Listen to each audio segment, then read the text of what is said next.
नमः शिवाय। स्वागत है आपका सौभाग्यदीप के ज्योतिष कार्यक्रम में। अब मैं आपको जो जानकारी दूंगा उसे कहते हैं जन्म कुंडली में पाया विचार। आजकल सब जन्म कुंडलियां कंप्यूटर से बनाई जाती हैं। उनमें पहले ही पेज पर पाया के बारे में जानकारी दी जाती है। जब परिवार में किसी बालक का जन्म होता है तो हर व्यक्ति यह जानना चाहता है कि यह बालक परिवार के लिए कैसा रहेगा। परिवार के लिए कल्याणकारक है, पिता के लिए शुभ है, इसका अपना स्वास्थ्य कैसा रहेगा या सारे परिवार पर इसका क्या प्रभाव पड़ेगा। प्राय सभी को इस जानकारी की उत्सुकता होती है और सब लोग जानना चाहते हैं कि इसका जन्म किस पाए में हुआ है। पाए कुल 4 हैं: चांदी का पाया, तांबे का पाया, सोने का पाया और लोहे का पाया। सभी पायों में जन्म होने का फल अलग अलग होता है। सबसे पहले यह जानें कि पाया देखते कैसे हैं। इसके लिए आप लगन कुंडली देखें, यानी सबसे पहली कुंडली। इसमें आपको देखना है कि चंद्रमा किस भाव में स्थित है, यानी लगन से चंद्रमा की स्थिति क्या है। यदि लगन से पहले, छठे या 11वें भाव में चंद्रमा स्थित है तो सोने का पाया होता है।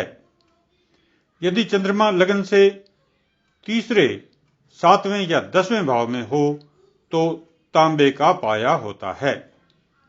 यदि दूसरे, 5वें या 9वें भाव में चंद्रमा हो तो चांदी का पाया होता है। यदि चंद्रमा लगन से चौथे, 8वें या 12वें भाव में हो तो लोहे का पाया होता है।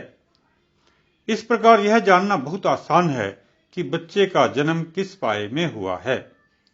अब यह जानते हैं कि इन पायों में जन्म का फल क्या है।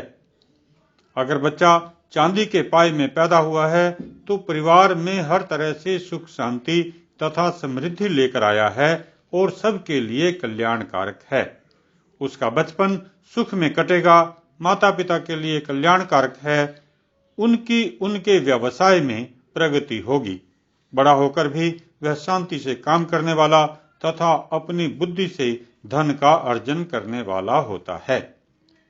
अगर बच्चा सोने के पाए में पैदा हुआ है तो ऐसा बालक प्रायः रोगी होता है। बचपन में ही उसके लिए दवाइयां शुरू हो जाएंगी, धन हानि होगी और परिवार की सुख शांति भंग होगी। पिता को शत्रुओं और विरोधियों का सामना करना पड़ेगा। ऐसा बालक बड़ा होकर ज्ञानवान बनता है, परंतु धन कमाने में या अधिक मेहनत करने में आलसी होता है, क्योंकि जीवन के शुरुआत से ही उसे सब कुछ अच्छा अच्छा मिला होता है। अगर बच्चा तांबे के पाए में पैदा हुआ है तो परिवार के लिए कल्याणकारक है।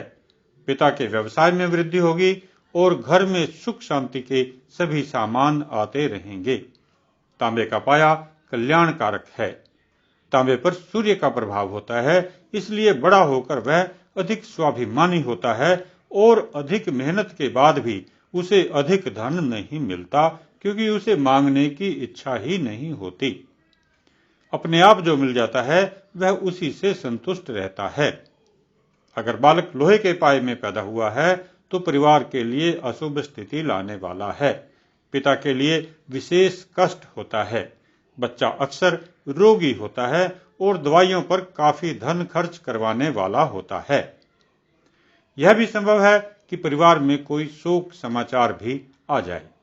ऐसा व्यक्ति बड़ा होकर बहुत मेहनती होता है तथा जीवन में निरंतर संघर्ष करके आगे बढ़ने का प्रयास करता है।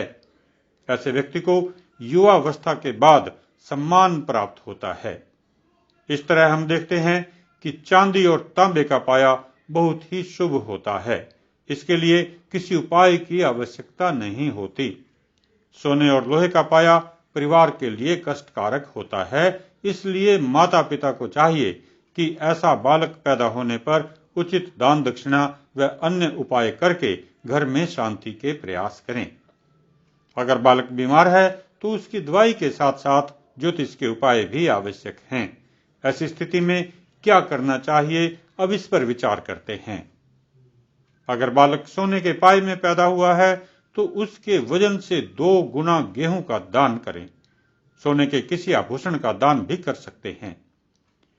इसके अतिरिक्त आप गुरुवार को पक्षियों को अनाज डालें। अनाज में गेहूं, मक्का या पीले रंग का कोई अन्य अनाज हो सकता है, जैसे चने की दाल। अब इसका एक और उपाय समझ लें। एक कांसे का कटोरा लें, इसमें तिल का तेल डालें, इसमें सोने का एक छोटा सा टुकड़ा या कण डालें। सोने का न हो तो गोल्ड पॉलिश वाला कोई आभूषण ले सकते हैं, पर उसे पहले कहीं भी प्रयोग न किया गया हो। अब छोटे बच्चे का पिता बच्चे को उसका मुंह इस तेल के कटोरे में दिखाए और अपना भी मुंह उसमें देखे। उस समय उसे यह प्रार्थना करनी है कि सोने के पाए में जन्म होने के कारण जो भी परेशानियां होने वाली हैं, वे सब इस कटोरे में आ जाएं। इस कटोरे में डाले गए तेल व आभूषण को आप शिव मंदिर में जाकर शिवलिंग पर चढ़ा दें। उस समय भी आप यही प्रार्थना करें कि हे शंकर भगवान, आप सोने के पाए के सारे कष्ट हर लें। यह क्रिया आपको वीरवार को करनी है। अगर बच्चा बड़ा हो गया है तो भी आप इस क्रिया को कर सकते हैं। अगर बालक का जन्म लोहे के पाए में हुआ है तो आपको लोहे के किसी बर्तन का शनि मंदिर में दान करना चाहिए। लोहे के सामान का वजन बालक के वजन के बराबर या उससे दुगना होना चाहिए। शनिवार को आप पक्षियों को सतनाजा डालें। सतनाजे में काली दाल अवश्य सम्मिलित करें। अब दूसरा उपाय समझ लें। आप लोहे का कटोरा लें, उसमें तिल का तेल डालें, उसमें एक सिक्का डालें तथा कुछ दाने उड़द के डाल लें। इसमें अपना व अपने बच्चे का मुंह देखें और प्रार्थना करें कि हे शनिदेव, लोहे के पाए में जन्म के कारण होने वाले सारे कष्ट आप हर लें। अब इस कटोरे को बालक के सिर से 7 बार उतारकर शनि मंदिर में चढ़ा दें। प्रार्थना आपको यही करनी है कि हे शनि भगवान, लोहे के पाए में जन्म होने के कारण जो भी कष्ट हमें होने हैं, वे कृपा करके आप हर लें। शनि भगवान के सामने इस कटोरे को चढ़ाकर आप सीधे अपने घर जाएं और मुंह हाथ धोकर या स्नान करके आप अपना कोई भी काम कर सकते हैं। इस प्रकार उपाय करके आपको इन कष्टों से छुटकारा मिल जाएगा। अब आगे आपने क्या करना है ये समझ लें। अगर जानकारी अच्छी लगी तो मेरे चैनल को सब्सक्राइब करें और वीडियो को लाइक करें। किसी और जानकारी की आवश्यकता हो तो कमेंट्स में लिख दें। अगर फोन करना चाहें तो नंबर है 9990519999। धन्यवाद।